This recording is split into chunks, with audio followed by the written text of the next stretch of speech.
چاند گرہن ہو رہی ہے، نظر آنا ضروری نہیں، کسی ملک میں نظر آتا ہے کہیں نظر نہیں آتا، نظر آنا ضروری نہیں، نظر آنا ضروری نہیں۔ اس میں جو ہمارے چاند گرہن کے اعمال ہماری سوشل میڈیا کی پوسٹوں پہ پڑے ہیں، ضرور کر لینا۔ جو چاند اور سورج گرہن کا خیال رکھتا ہے اپنی نسلوں اور اپنی زندگیوں کو بچاتا ہے، اپنے رزق اور اپنے بخت کو بچاتا ہے۔ خیال کرنا یہ میری طرف سے نہیں، نماز کسوف اور خسوف چاند اور سورج گرہن پہ میرے حضور نے ایسے نہیں پڑھی، اس کی تاریخ میں حوالے ہیں۔ چاند گرہن کا یہ ایک لمحہ آ رہا ہے، یہ ایک گھڑی آ رہی ہے۔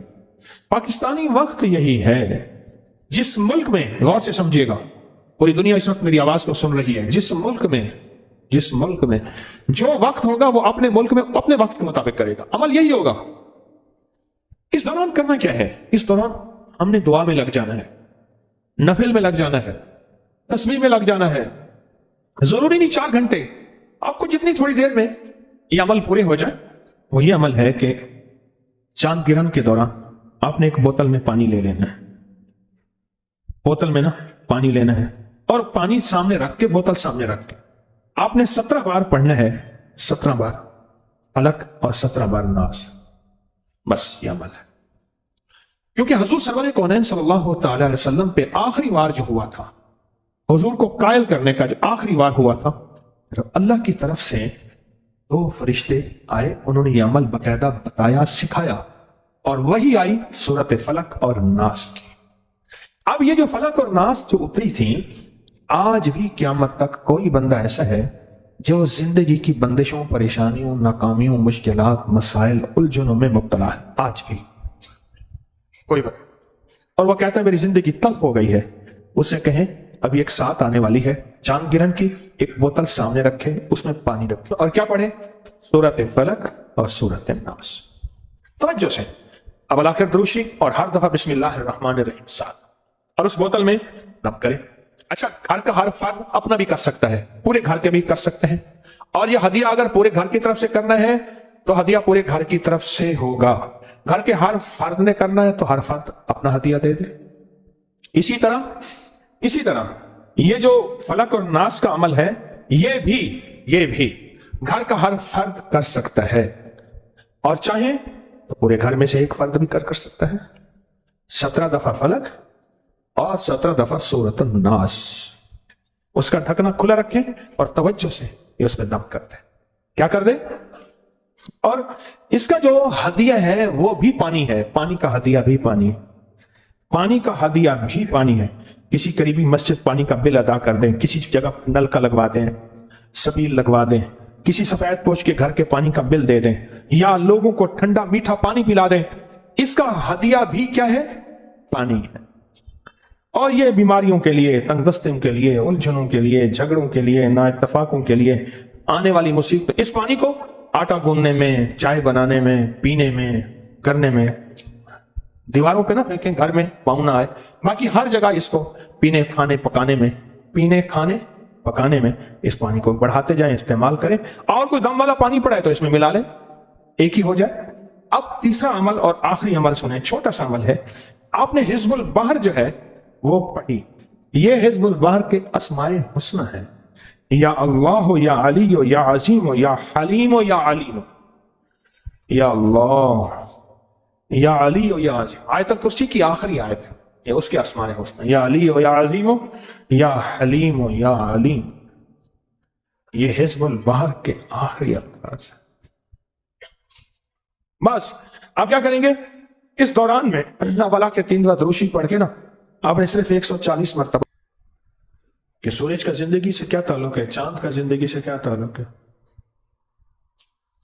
گرہن لفظ کو بدرا غور کیجئے گا، گرہن، گرہ گانٹھ کو کہتے ہیں، گرہ کو کہتے ہیں۔ یہی گانٹھ آنتوں میں آ جائے تو اسے کولنج کہتے ہیں، کھل جائے ٹھیک، ورنہ آپریشن، ورنہ کولنج سے بندے مر جاتے ہیں۔ گرہ آ جائے آنت میں، یہی گرہ اگر شریانوں میں آ جائے تو اس کو بائی پاس کہتے ہیں، ہارٹ اوپن سرجری کہوں، کون سے لفظ کا گرہ۔ جسم کے کسی حصے میں گرہ آ جائے، آپ کہتے ہیں پٹھا پہ پٹھا چڑھ گیا ہے، گرہ ہوتی ہے۔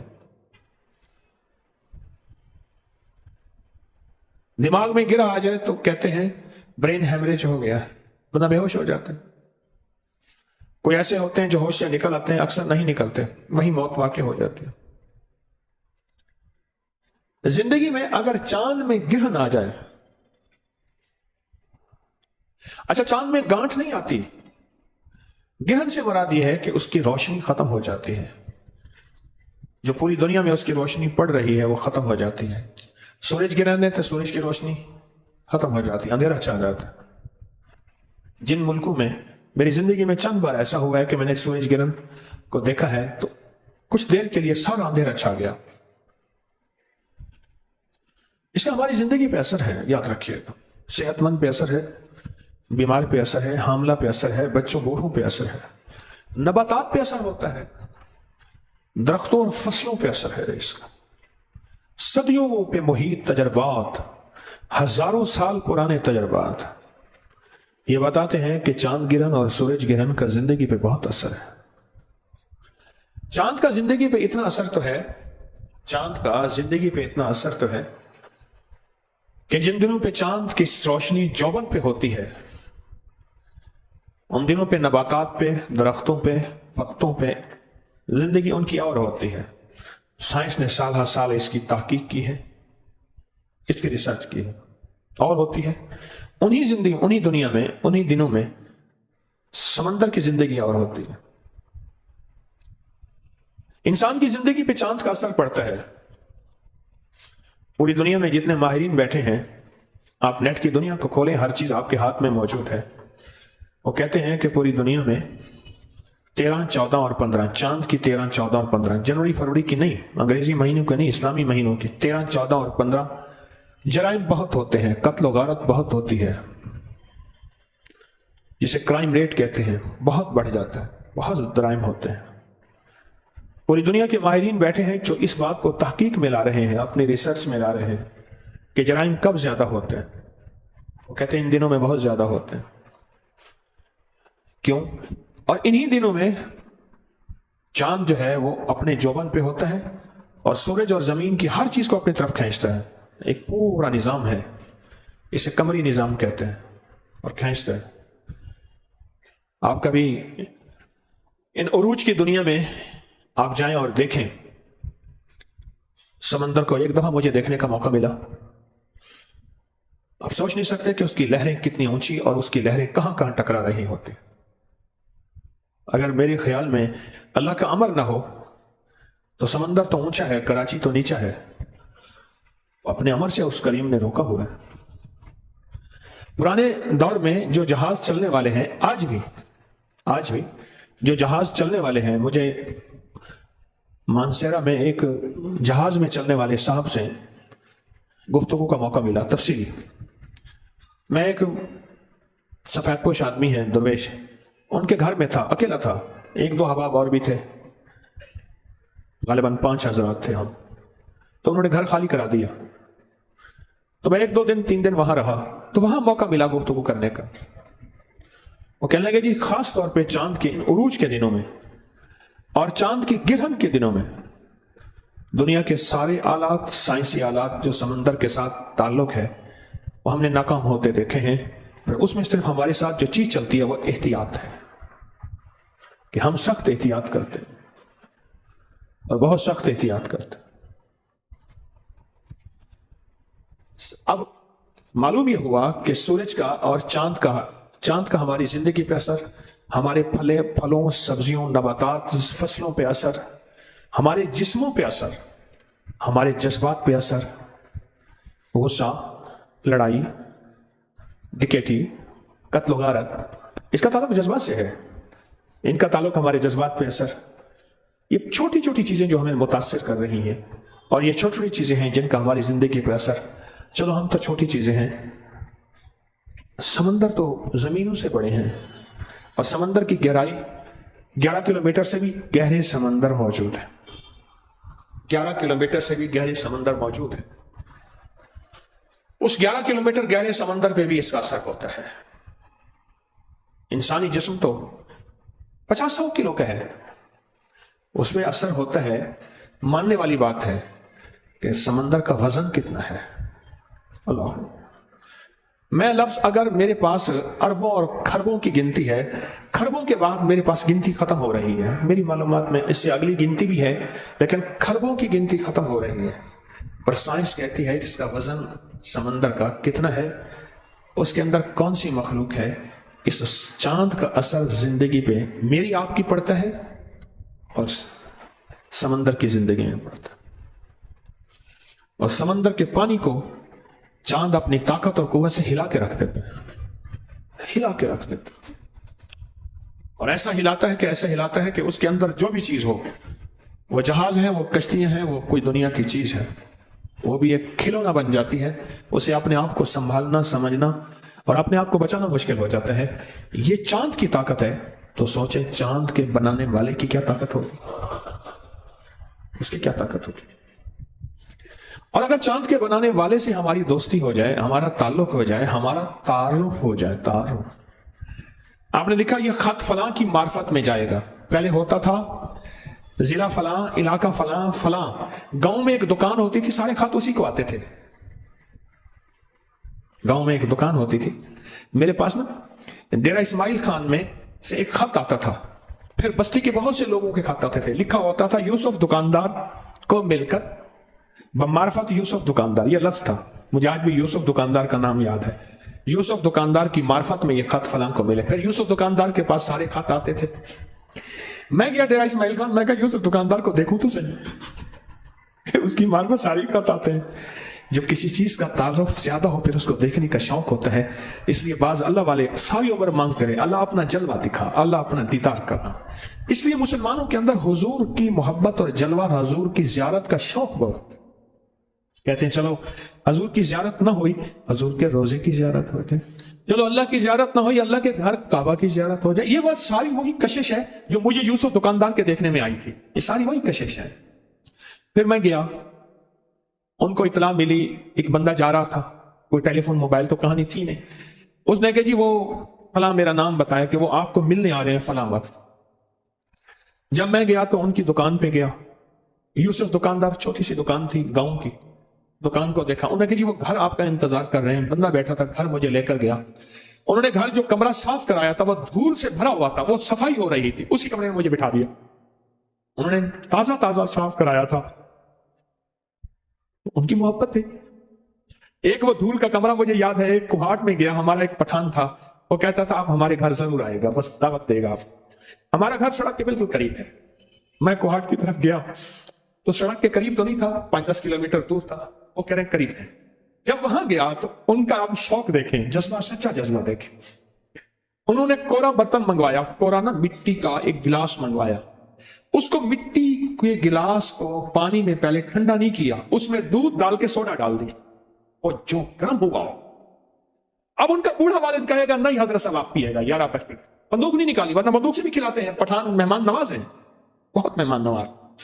اب میں کہوں، میں نے کہا حاجی صاحب، مجھے اور کوئی نام یاد تھی نا، میں نے کہا حاجی صاحب یہ گرم ہے، اب اس کو سمجھنا ہے کہ یہ گرم کیسے ہو سکتا ہے، ہم نے تو مٹی کے پیالے میں دیا ہے، اور کہہ رہے نہیں آپ پیے گا، اپنے بیٹے کو فرشتوں میں بلا کے کہے اور ڈالو، میں نے کہا ختم نہیں ہوا، میں نہیں آپ پیے گا، پیے گا، کورا پیالہ، کورے پیالے میں دودھ ڈال کے اوپر سوڈا ڈال دیا، اور وہ جلتی پہ آگ کا کام ہو، وہ اندر ابل رہا ہے، پھر میں ہاتھ میں لے کے دیکھ رہا ہوں، میرا ہاتھ بھی گرم ہے، یا مجھے پھر یوسف دکاندار کے گھر کی وہ دھول یاد ہے، میں گیا، ان کا محبت، خلوص، انہوں نے کمرہ تیار کیا، میں بیٹھا، یہ معرفت جو ہے نا، معرفت، میں بات معرفت سے کی تو پتہ نہیں کہاں چلا گیا، یہ جو معرفت ہے اگر کسی کی حاصل ہو جائے پھر اس کو ملنے اور دیکھنے کا تعلق اور شوق پیدا ہوتا ہے۔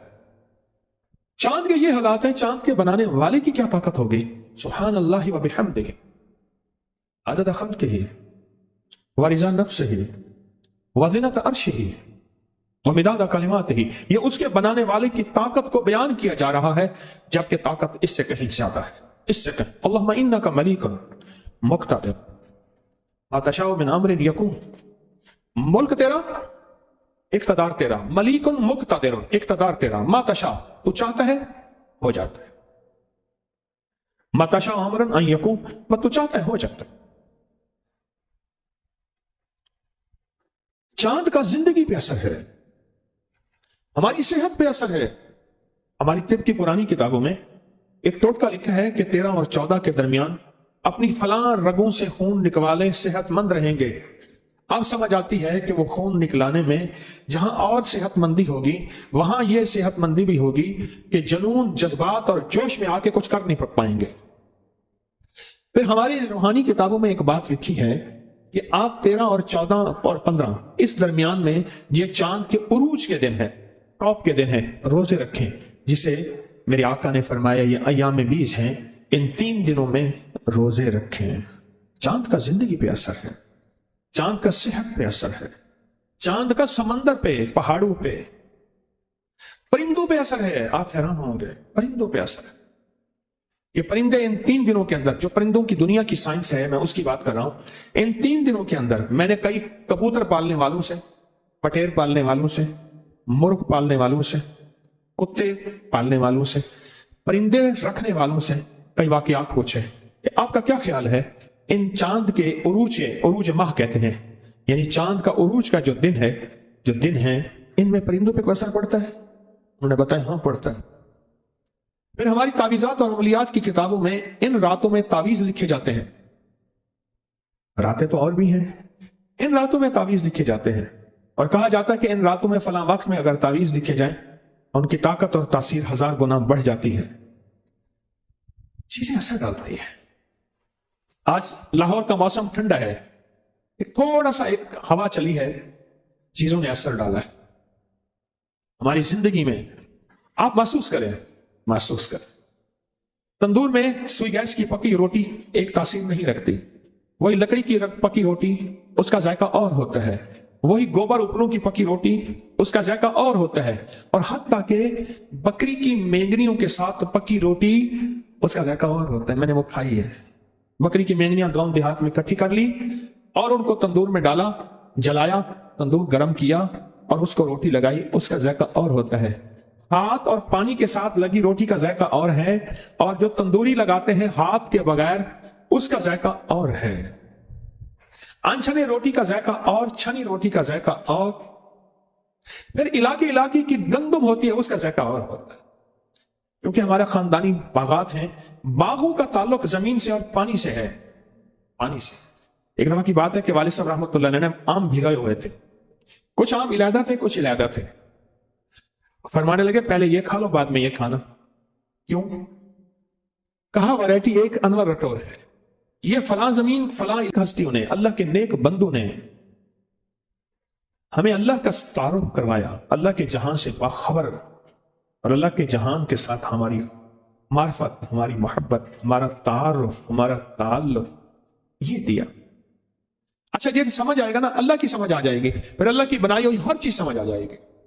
اللہ کی سمجھ نہیں ہے تو اس کی بنائی کسی چیز کی سمجھ کبھی نہیں آئے گی. ہمیں تو اللہ کی سمجھ نہیں. اللہ کی جب سمجھ آ جائے گی تو اللہ کی بنائی ہوئی ہر چیز ہمیں سمجھ آئے گی. اللہ کو سمجھیں. آپ کے پاس دعائے کمیل ہے ہاتھ میں سب کے؟ ہے، ہاں سب کے ہے. اگر نہیں ہے تو نیچے سے تیار ہے، نیچے پڑی ہے، نیچے تو بہت زیادہ پڑی ہے. آج ہم دعائے کمیل ساری سنیں گے، لیکن اس کو اللہ کے تعارف کے طور پہ سنیں گے، اللہ کے تعلق پہ سنیں گے. اللہ سے محبت، اللہ سے معرفت، اللہ کی منتیں، اللہ کی خوشامتیں، اللہ کے سامنے ہاتھ جوڑنا. نیچے پڑی ہے دعائے کمیل، خواتین کی طرف بھی ہوگی، لیکن پہلے ہم یہ دیکھیں کہ ہم سنیں گے کیوں. اس لیے سنیں گے. پڑی ہے نیچے، فری مل رہی ہے، مفت مل رہی ہے، آپ نے یقیناً لے لی ہے، اچھا کیا. نہیں لی تو فوراً لے لیں، فوراً چند لمحوں کے اندر. اگر نیچے والے حضرات ہیں تو اوپر لے کے آ جائیں، ان کو فوراً تقسیم کر دیں. نیچے والے حضرات اوپر لے کے فوراً آئے، ان کو تقسیم کر دیں. ایک ایک لیں. آپ نیچے نہ جائیں، فوراً اوپر آ رہے ہیں لوگ، آپ نیچے نہ جائیں. اسی طرح خواتین میں بھی شور کے بغیر، کیونکہ خواتین میں ایک دم ہنگامہ ہوتا ہے کہ اس کے بعد انہیں کہ روٹی بچنی نہیں ہے. مائی کہتی بس پہلی اور آخری دفعہ روٹی کھانی ہے، پھر کھانی نہیں. ہاں جی آگے، نیچے سے آپ، نیچے سے آگے اب آپ، ہاں جی نیچے سے آگے، ہاں جی آگے نیچے سے، ہاں بھائی آگے. اب اس کو 3-4 بندوں میں پھیلا دیں. یہ بنڈل سارے 3-4 بندوں میں پھیلا دیں. پھر کہہ رہا ہوں کہ یہ دعا سیکھنی، سمجھنی، پہلے یہ دیکھنی ہے کہ یہ دعا ہے کیا. پہلے یہ دیکھنا ہے کہ یہ دعا ہے کیا. پہلے یہ دیکھیں اس دعا کا تعلق کیا ہے، تعارف کیا ہے اللہ کے ساتھ، اس کی محبت کے تانے بانے کیا ہے۔ اور اگلا سوال آپ سے ایک اور ہے، میری بات غور سے سنتے رہیں بھائی، ایک پل میں بانٹ دیں، دعا ابھی چلے گی، ایک پل میں بانٹ کے اپنے مقام پہ فوراً تشریف لے آئیں۔ دیر ہوگی اللہ والو، دیر ہو گئی، یہ برکت والی جگہ آپ نے چھوڑ دی، اپنی جگہ پہ بیٹھے تھے، اپنی جگہ آپ نے چھوڑ دی، کیونکہ اسی جگہ پہ ہی جو خیر ملنی تھی مجبوراً اٹھ سکتے ہیں، مجبوراً اٹھ کے لے سکتے ہیں، لیکن اتنی دیر نہیں لگنی چاہیے تھی، اتنی دیر نہیں لگنی چاہیے۔ 3-4-5 بندے اور نیچے سے آ جائیں، 3-4-5 بندے اور نیچے سے آ جائیں جو بنڈل لے آئیں اور پل میں ہی بانٹ دیں، پل میں ہی بانٹ دیں۔ آپ یہ دیکھیں کہ اس کے ترجمے پہ غور کرنا ہے، آپ اس کو کھولیں ذرا، اس کو کھولیں اور اس کے ترجمے پہ نظر رکھیں کہ اس کا ترجمہ کہاں ہے، اس کا ترجمہ کیا ہے، اس کے ترجمے پہ نظر رکھیں۔ اگر کیونکہ ہم عربی نہیں جانتے، اگر اس کے ترجمے پہ ہم نے نظر نہ رکھی، ہمیں وہ فائدہ اور فیض نہیں ملے گا جو ملنا چاہیے، ہمیں وہ نفع نہیں ملے گا۔ بھائی اٹھ کے خود لے آئیں، فوراً جا کے لے آئیں، جلدی کریں، لے آئیں۔ ہاں جی، نیچے سے اور آگے حضرات؟ نہیں، ابھی تک نیچے سے لوگ نہیں آ رہے، اٹھا کے لا نہیں رہے، شاید میری آواز نیچے نہیں جا رہی۔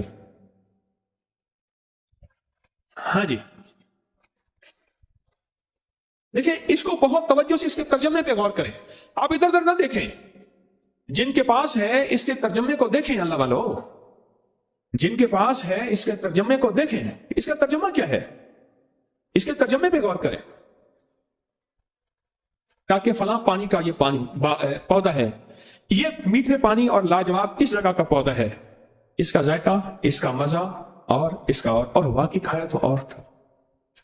اچھا مجھے اور بتا دیں، بکری کے دودھ کا ذائقہ اور بھینس کے دودھ کا ذائقہ اور سچ ہے، گائے کا ذائقہ اور پھر بھینس میں بھوری بھینس کا ذائقہ اور بھینس میں بھی جو بھوری بھینس ہے اس کا ذائقہ اور۔ اچھا پھر وہ بکری جس نے جڑی بوٹیاں کھائی ہیں، اس کو میں نے صحراؤں میں تجربے کیے ہیں، دور دنیا کے کوئی آثار نہیں، میرا وہاں جانا ہوتا ہے، اس کا ذائقہ اور ہے۔ وہ بکری جو گھر میں پلتی ہے اس کا ذائقہ اور ہے، وہ بکری جو بندھی ہوئی ہے اس کا ذائقہ اور، جو کھلی ہوئی ہے اس کا ذائقہ اور اس کے مزہ بھی اور، تاثیر بھی اور، طاقت بھی اور۔ چاند کا زندگی پہ اثر ہے، پتہ نہیں چلتا، اثر ہوتا ہے محسوس نہیں ہوتا۔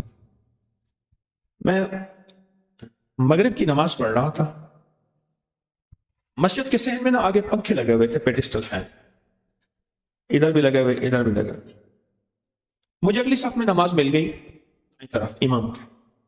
تھوڑی دیر کے بعد نا ایک حاجی صاحب ہیں، بڑے باذوق آدمی ہیں، بوڑھے ہو گئے اب بہت سارا، لیکن اب بھی کھانے پینے اٹھنے کے معاملے میں بہت زیادہ ان کے مزاج میں نزاکت ہے، بچپن سے بچپن تک۔ مجھ سے کہنے لگے کہ حکیم صاحب آئندہ یہاں نہ کھڑا ہوا کریں آپ، اور سنجیدہ ہو کے خیریت ہے؟ کہنے لگے آپ نے ایک خوشبو لگائی ہے، جب پنکھا آپ کی طرف آتا تھا خوشبو ہماری طرف آتی تھی، دیتے ہیں نہیں، لگاتے ہیں تو کھڑے کیوں ہوتے ہیں؟ مجھے یاد آیا میں نے فوا کے خوشبو لگائی تھی، جب پر میری طرف آتا تھا پنکھا یوں گھومتا ہے تو وہ خوشبو اٹھا کے پیچھے پھینک رہی تھی، پر مجھے محسوس نہیں ہو رہا تھا، اوروں کو بھی محسوس ہوا ہوگا پر باذوق آدمی کو محسوس ہو گیا۔ خوشبو کا زندگی پہ اثر ہے۔ چاند جس نے ساری زمین کا احاطہ کیا ہوا ہے، اور زمین کا نظام کیا اور چاند کا نظام کتنا بڑا، اس کا ہماری زندگی پہ اثر ہے۔ یہ اور بات ہے ہم نے محسوس نہیں کیا، ہم نے اسے عام زندگی سمجھا۔ سائنس کہتی ہے ہمارے ہاں روز نیچے زلزلے آتے رہتے ہیں، ہمیں پتہ نہیں چلتا، چھوٹے چھوٹے زلزلے زندگی کا حصہ ہے، لیکن کبھی کبھی وہ رب کریم جو ہے اپنے بڑے بڑے زلزلوں کو دیکھ۔ میں قرآن پڑھ رہا تھا پرسوں، اچانک آیت پہ سورت احزاب کی غالباً آیت تھی، اس آیت پہ نظر پڑی، شاید یہی سورت تھی، اس کے ترجمے پہ میں نے ایک دم نظر دی تو کہا کہ ہم سوتے ہوئے تمہیں اپنے زلزلے کے جھٹکے چکھائیں گے۔ اور جب ترکیہ کا زلزلہ آیا، یہ صبح 4 غالباً 17 پہ کچھ منٹ پہ آیا، اور وہیں ترکیہ میں میں نے خود زلزلے کو دیکھا، صبح فجر کی اذان کے وقت میں نے دیکھا غازی انتب میں وہاں زلزلہ آیا، خود میں نے محسوس کیا، اور وہ بھی زلزلہ اچھا خاصا تھا، لیکن عمارت نہیں گری۔ میرا شمار بھی شہیدوں میں ہو جاتا کیونکہ ابھی اللہ نے کوئی وقفہ دیا ہوا تھا، اس لیے بچ گئے۔ چاند کا ہماری زندگی پہ کیا اثر ہے؟ صدیوں سے یہ تجربات اکٹھے ہو رہے ہیں، مشاہدات اکٹھے ہو رہے ہیں، یہ چاند گرہن ہماری زندگی پہ اثر چھوڑتی ہے۔ آتی سال کے بعد ہے، کبھی 1.5 سال کے بعد، کبھی وقفے کے بعد، لیکن چاند گرہن ہوتی ہے، مزاجوں پہ بھی، طبیعتوں پہ بھی، پھلوں سبزیوں پہ بھی۔ ایک چیز بتاؤں آپ کو، آپ ایک بات کہیں گے کہ پرانے دور کے جتنے بھی قلعے ہیں ان کی لکڑیوں کو دیمک نہیں لگتی۔ ہماری دیمک کی دوائی لگانے کے باوجود بھی نیچے دیمک کی ڈرل کرتے ہیں، دیمک لگ جاتے۔ ایک خاص موسم، ایک خاص ساتھ، ایک خاص گھڑی درخت کی کون سی ہے، اس وقت درخت کو کاٹو کبھی دیمک نہیں لگے گی۔ ان میں ایک چاند گرہن بھی ہے، دیمک نہیں لگتی۔ کیوں؟ اس کی وجہ ہے چاند گرہن کے وقت چاند سارے درختوں کا رس پکڑ کے چوس لیتا ہے، کھینچ لیتے ہیں اپنے پاس۔ درخت کے اندر ہوتا ہی کچھ نہیں ہے، وہ مٹھاس جو دیمک کو پسند ہے وہ ہوتا ہی نہیں۔ اس لیے سندل کی لکڑی میں خوشبو ہوتی ہے پر اس کو دیمک نہیں لگتی، کیونکہ سندل کی لکڑی ہوتی خوشبودار ہے لیکن ذائقے میں بہت کڑوی ہوتی ہے۔ میری ساری زندگی سندل کے ساتھ گزری ہے، دواؤں میں استعمال کرتے کرتے۔ آج بھی ہمارا کچھ دوائیں ہیں اس میں سندل ڈالی جاتی ہے، وہ خود کڑوی ہوتی ہے لیکن خوشبودار ہوتی ہے۔ آج بھی کوئی مالدار سے مالدار ہندو اگر جلاتے ہیں تو اس کو سندل کی لکڑی سے جلاتے ہیں۔ کوئی بہت مالدار اگر ہندو ہے تو اس کو سندل کی لکڑی سے جلایا جاتا ہے، جو اس کی جلنے سے خوشبو آتی ہے بہت زیادہ۔ چھوٹی چیزوں کا زندگی پہ اثر ہے۔ چاند تو چھوٹی چیز ہے ہی نہیں، تو چاند کا ہماری زندگی پہ کیسے اثر نہ ہوگا؟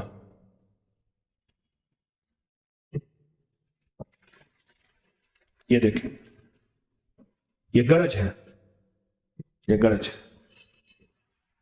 اتنا بڑا دھماکہ ہے یہ۔ ابھی ہمیں گرج محسوس ہوئی ہے، اوپر بادل بنے ہوئے ہیں۔ یہ اب میں اس کے اوپر بات نہیں کرتا۔ سائنس کہتی ہے کہ سینکڑوں ایٹم بم اگر اکٹھے ہوں ان سے بڑی طاقتور ہوتی ہے یہ گرج۔ قدرت کا نظام، اللہ اس کو اوپر ہی سنبھال دیتا ہے۔ اس کو کہتے ہیں کتنی بلائیں ایسی ہیں، قرآن کہتے ہیں جب ہم ٹال دیتے ہیں اور تمہیں پتہ ہی نہیں چلتا۔ یہ گرج بھی وہی بلا ہے، ہم ٹال دیتے ہیں، اوپر سنبھال لیتے ہیں، تمہیں پتہ ہی نہیں چلتا۔ جب بھی چاند گرہن ہوئی، انبیاء کرام اور خاص طور پہ میرے آقا حضور سرور کونین صلی اللہ تعالی علیہ وسلم کی زندگی میں آپ کا عمل کیا رہا؟ آپ کی زندگی میں کیا طریقہ کار تھا کہ جس سے چاند گرہن کے ہونے والے جو مضر اثرات ہیں، جو اثر صحت پہ، زندگی پہ، نظام پہ، پہاڑوں پہ، سمندر پہ، زمینوں پہ پڑتے ہیں، اسے کیسے بچا جائے؟ آج اس کے بچنے کی ہم ترکیب سوچیں گے، اس کے بچنے کی وہ ترتیب جس میں اللہ اس کے حبیب نے وہ ترتیب ہمیں وہ راہیں سجھائی ہیں، اور حضور نے اللہ کی طرف رجوع کرا کے بندوں کا وہ ترکیبیں دی ہیں، اور وہ ہے ترکیب سجدے، رکوع، اعمال، دعائیں، تسبیحات، ذکر، اس میں لگ جانا۔ چاند کی عظمت کو دیکھا، کبھی چاند والے کی عظمت کو بھی دیکھا؟ حضرت علی کرم اللہ وجہہ نے اپنے خادم کو چاند والے کی عظمت سکھائی، تو سوچیں ان کے دل میں کتنی عظمت تھی۔ اور ان کا اس دعا کا معمول تھا کہ حضرت علی فرماتے ہیں کہ میرا مشکل کشا کون ہے؟ حضرت علی کا مشکل کشا کون ہے؟ آئے حضرت علی کے مشکل کشا کو جاننے اور پہچاننے کی کوشش کرتے ہیں، لیکن پہلے ایک بات ذہن نشین رکھیں، کیا آپ ان منتوں اور زاریوں کے ترجمے کو جانتے ہیں جو حضرت علی نے اپنے خادم کو سکھایا اور زندگی بھر معمول رہا کہ اللہ کو کون سی منتیں اور زاریاں کر کے، وہ اللہ جس نے چاند بنائے ہیں، جس نے سورج بنایا، جس نے نظام بنایا۔ ہم کہتے ہیں چاند کے سارے نظام بہت طاقتور ہیں، اور چاند اتنا طاقتور ہے جو سمندر کو ہلا جلا کے ادھیڑ دیتا ہے، تو وہ رب کتنا طاقتور ہوگا جس نے اس سمندر کو بھی بنایا، اس چاند کو بھی بنایا، اس سورج کو بھی بنایا، اس سارے نظام کو بھی بنایا۔ اصل میں ساری چیزوں کا تعارف ہے، اگر اللہ کا تعارف نہیں۔ یہ جو آل رسول، اصحاب رسول ہیں اور اولیاء ہیں، اللہ کے نیک بندے ہیں، انہوں نے بندوں کو اللہ کا تعارف کروایا، اللہ کی معرفت سکھائی، اللہ کی معرفت سکھائی۔